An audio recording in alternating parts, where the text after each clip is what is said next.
Welcome, everybody, to today's Building My Legacy podcast. I have with me today Pasquale, I did better, Mazzuca. And he is absolutely amazing in terms of what he's done. So let me give you some of his background, because I think it's important always to put a person's thoughts into the context of their experience. He's an executive leadership coach and consultant. He has been partner with Heidrick and Struggles in their leadership consulting practice. He co-founded and grew Hamilton Davenport Partners, a leadership consulting boutique. He has human resource experience. He's directed human resources. He has worked with A.T. Kearney Management Consultants. He's an associate professor at Keenan Flagler Business School at the University of North Carolina. I'm sorry for that mispronunciation there for those of you who are North Carolina people.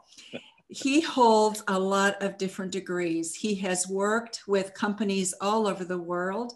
He has worked with companies in the UK. That's where he's located at the moment.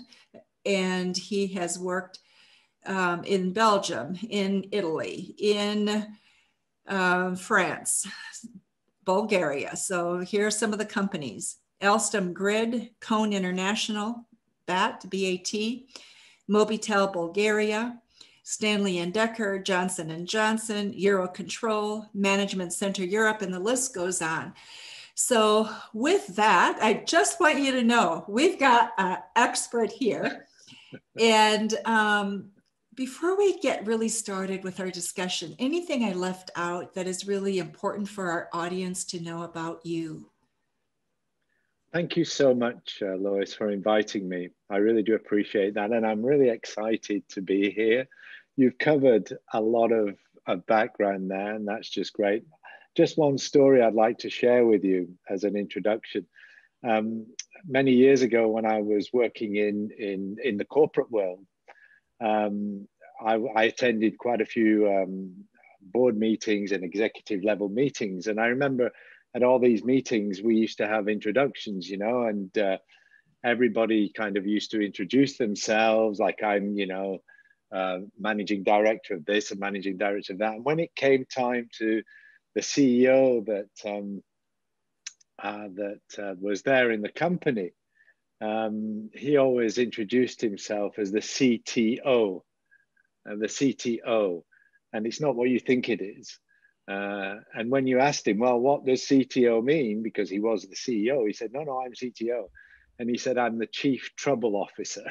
So I'm always causing trouble by representing a different way of thinking, a different mindset, shaking the tree a little bit.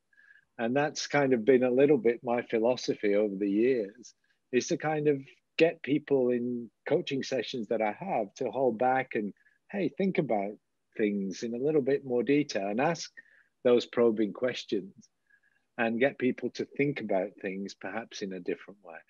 So anyway, that was just a little bit of something to add on to the introduction. You know, it's interesting because Chief Trouble Officer in many ways is what the companies are experiencing right now, isn't it?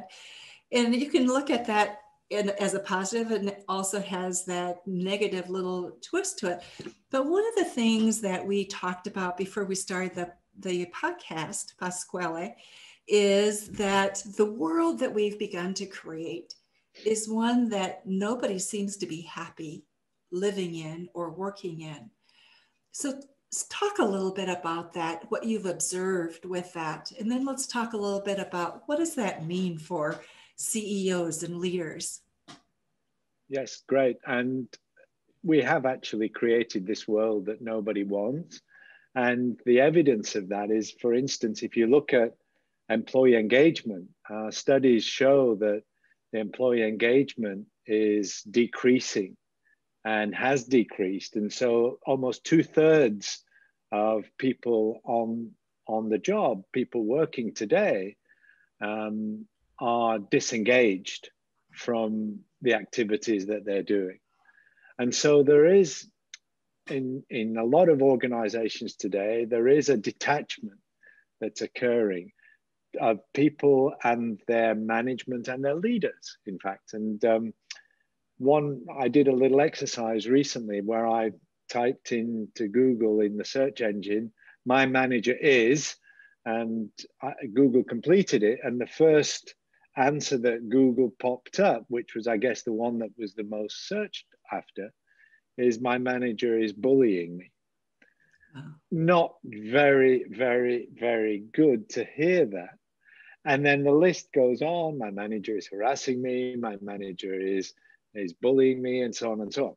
And so there's a big disconnect that is occurring today in organizations. And this is all around a culture that we've created over the years. And this culture is one where there's a focus on results, a laser sharp focus on results, which of course you need to, because companies are there to make a profit.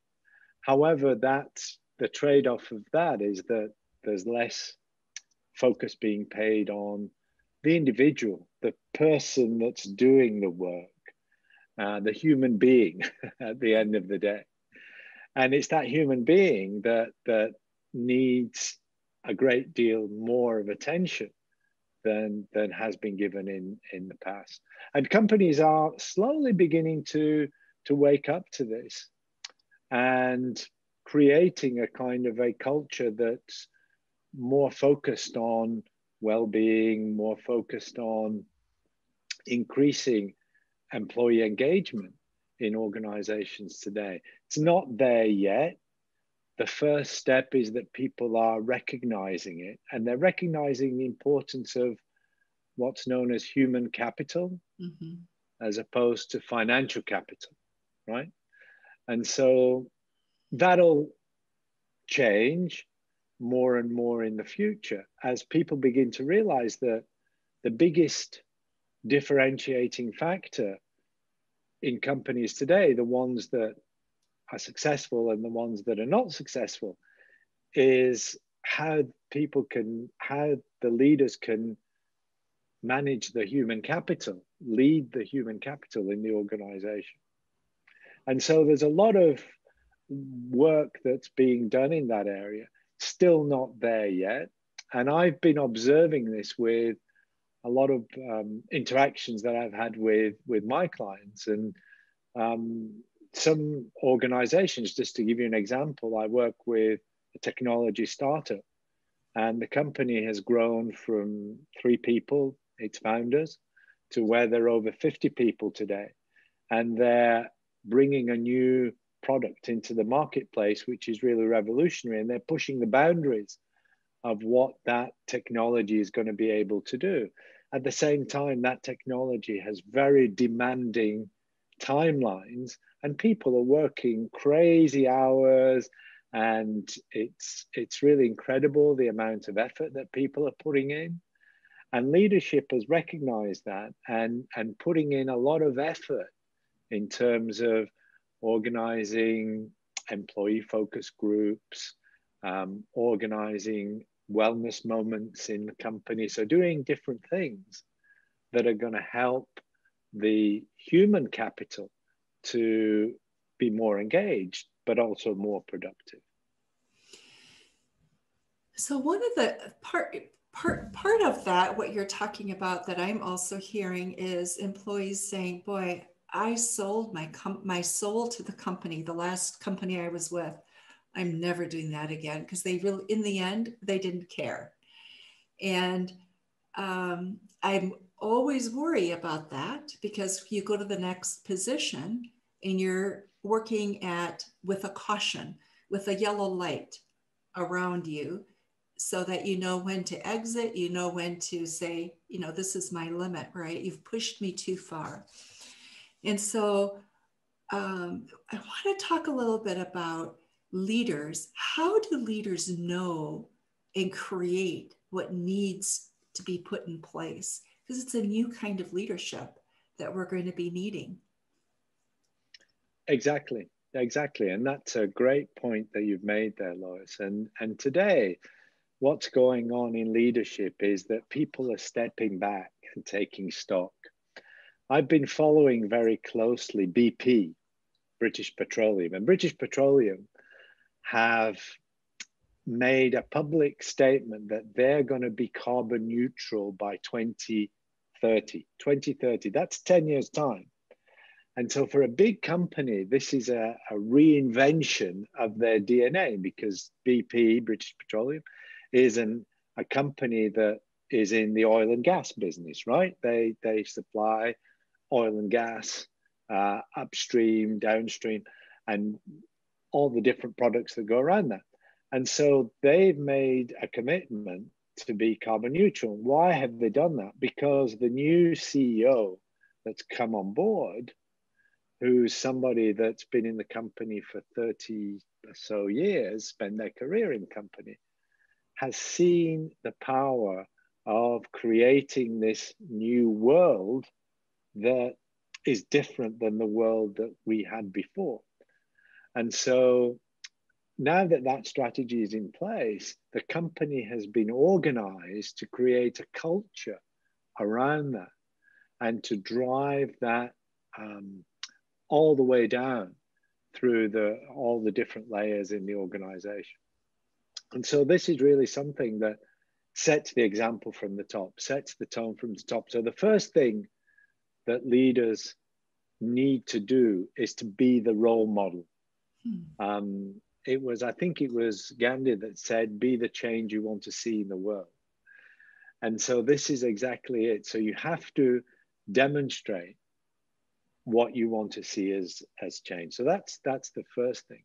So being able to be the role model and walk the talk. And the second thing is to listen, and not lose connection with all the different layers of an organization. And again, this example of BP, the CEO, he spends a lot of time actually on LinkedIn, believe it or not, posting. And it's really funny because even when people that have got a job with BP, even an entry-level job, and they posted it on LinkedIn saying, hey, I've been I'm happy to join BP. He picks that up and he says, oh, welcome to the company. Can you imagine the CEO of 100,000 plus organization that's a global company sending you that message? Can you imagine what that does to you? So I think the listening part is extreme. And the third thing that is incredibly important is empathy and compassion, right? So being able to see the world from the other person's perspective, the other person's shoes. And a lot of the time we get stuck in our own activities, and as leaders we want to charge forward and do a great job, and that's fantastic. At the same time, we need to relate to the other people in the company, and the empathy part is the one that is very important. So part of what you're saying is those are skills, largely communication skills, listening, empathy, compassion, acknowledging somebody for, for just being present in the company, liking the company. Those are communication skills. They take time. And do you think that we've grown leaders now with the skills that they need to be able to fill that role? Or are we needing to look at our training programs and our onboarding of our executives in a different way so they can really implement those three aspects? That's a great question. Thank you for asking that. And you're absolutely right.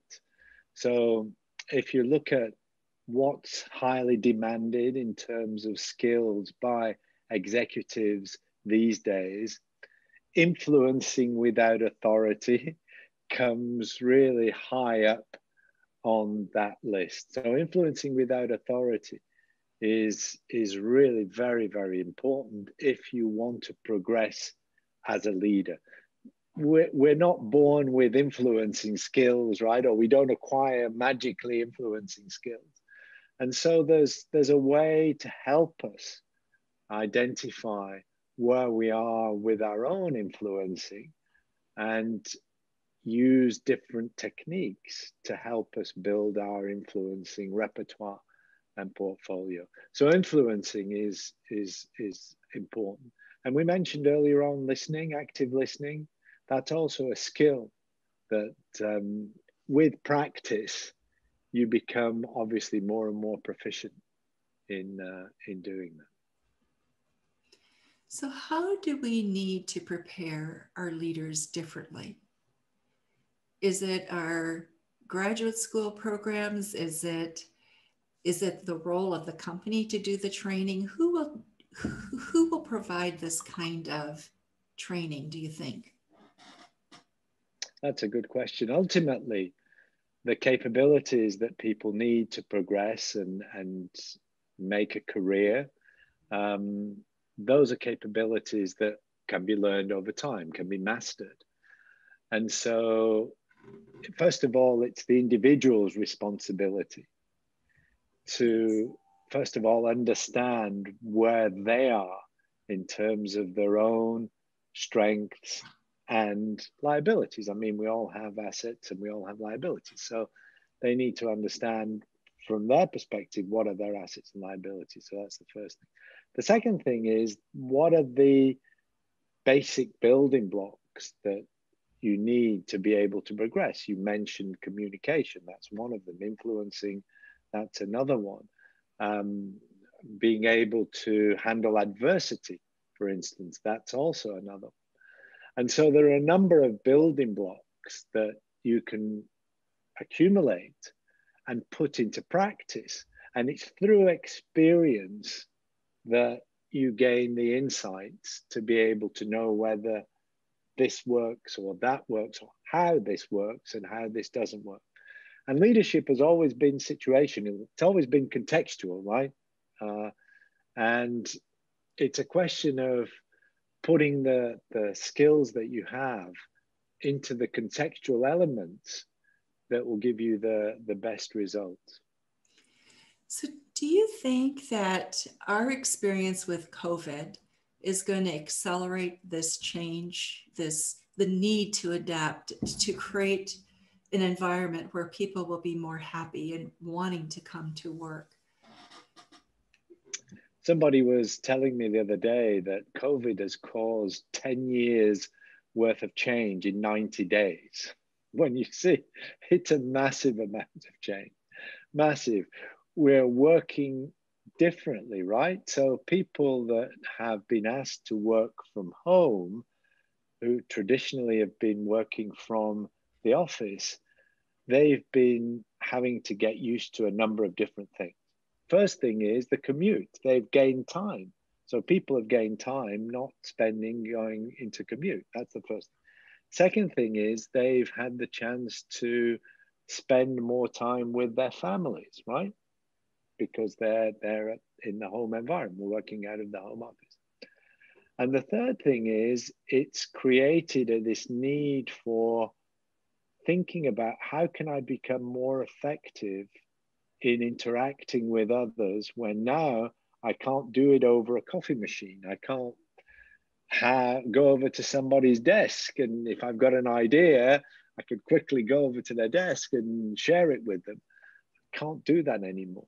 I have to be able to interact and relate to people differently. And as a leader, managing a virtual team takes a different set of skills, or a complementary set of skills, than managing people directly when you're next to them or when they have their office further down from you. So that's a whole way of working that we didn't think about really before.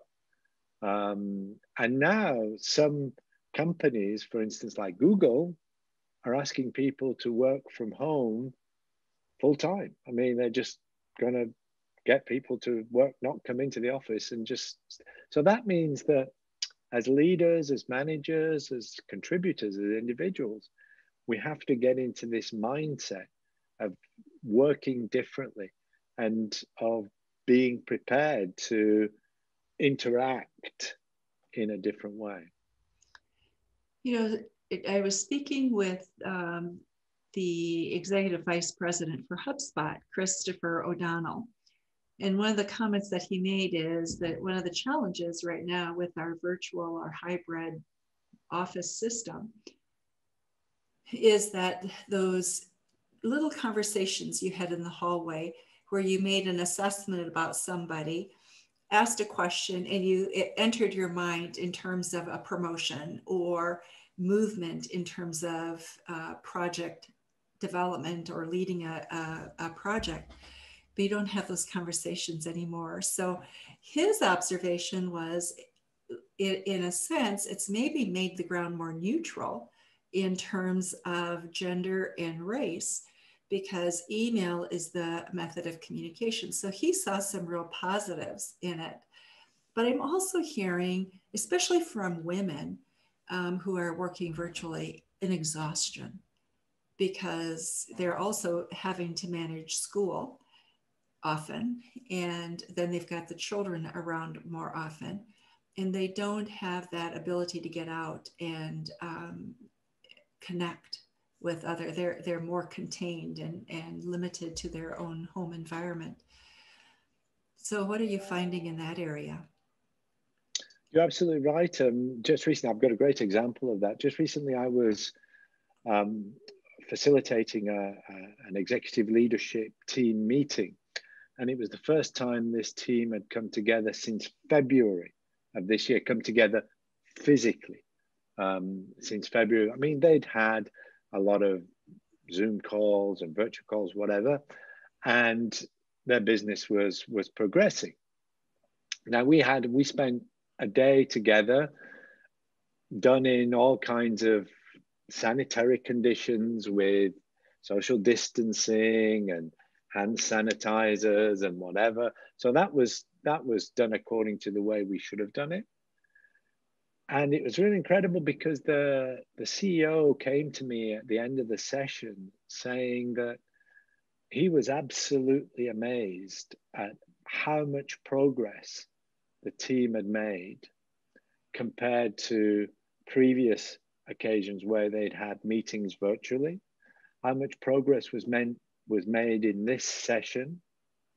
In one 8-hour session we spent very intensively together, we got at least 3 months work done. Wow. Advanced with the team. And so that was something that was very, very satisfactory. Obviously, because of the situation with COVID right now, you can't do that on a regular basis. But from time to time, balancing the virtual with the face-to-face is a very productive way of doing it. If you have balanced it all on one side, only the virtual, as you rightly say, you miss those interactions, which advance and make projects and increase the productivity of project. And at the same time, if you do it all face-to-face, then people take too much time out of their activities for it to be productive. So finding the balance between the two is really key. It is such a tough balance. And I think initially, right at the outset of COVID, the thing I used to see and hear the most was, oh, thank goodness we don't have all those meetings anymore. So there was that relief initially. Now people are beginning to miss that interrelationship. So here's another thing that I think is happening, that I think I'm beginning to see a shift, although people, I don't know how much conversation it is getting. And that is, I'm hearing HR directors saying, if we're working in a hybrid setting, I'm no longer limited geographically. I don't have to move somebody to the corporate headquarters. I can literally hire the best talent from anywhere in the world. So I think we may begin to see some shifting in terms of how we look at the people who we have within our company. We may be looking past geographic boundaries because we're no longer limited by that. Your thoughts on that? Are you seeing that at all? Absolutely, yes. And we talk more and more about companies building a talent portfolio of people that they can bring in to execute parts of their business project, whatever it is. And that portfolio of talent, especially in the digital world, can be anywhere, can be in India, can be in China, can be in the US, can be in South America, can be anywhere. And so that geographic barrier, as you rightly say, is now no longer a consideration when you look at the virtual world. Having said that, I come back to what we said earlier on. You still need the face-to-face connection from time to time, the real world connection. I always say you can't email a handshake. That's why you always need that face-to-face part in combination with. Yeah, having spent a lot of time in Japan, it's being able to read the person's heart space is so critical, and hard to do that over Zoom. Exactly, exactly. So as we bring this to a close, thoughts that we've missed, things that we should have talked more fully, what have we left out? So we spoke a lot about the leadership that we need to change today. The leadership paradigm has to shift because a lot of people are unhappy with the world that we've created. And this leadership paradigm shift starts with you, starts with me, starts with the individual. Right. And that's really where the mindset needs to adapt to the future world that we want to create, the future environment that we want to be part of. And we really need to actively engage and have a voice in what we want that world to look like. Just like the example that I mentioned with the CEO of BP that's taken on this incredible challenge and that's building a culture around, obviously they're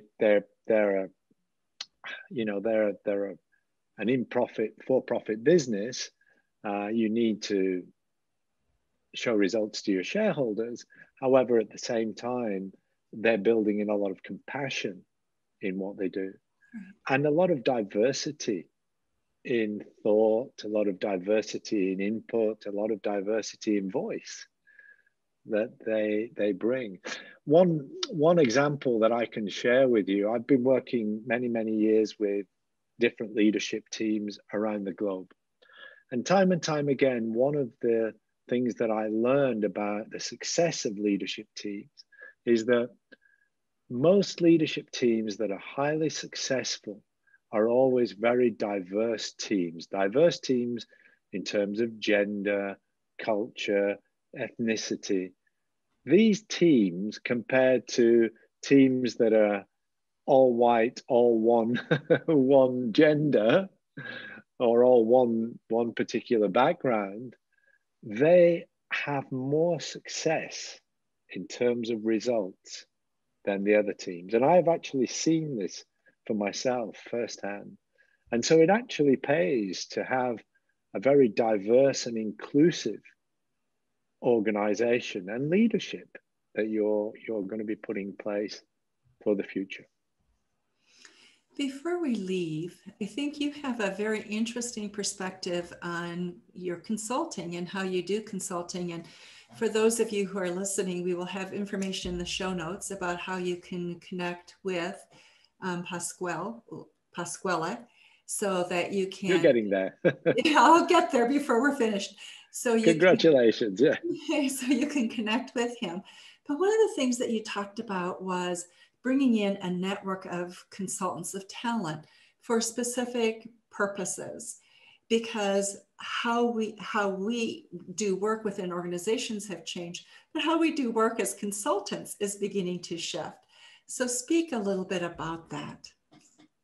Sure, exactly. And as I mentioned to you earlier on, I've had firsthand experience of that, where depending on a client need, and it always starts from a client need. So the focus is on the client.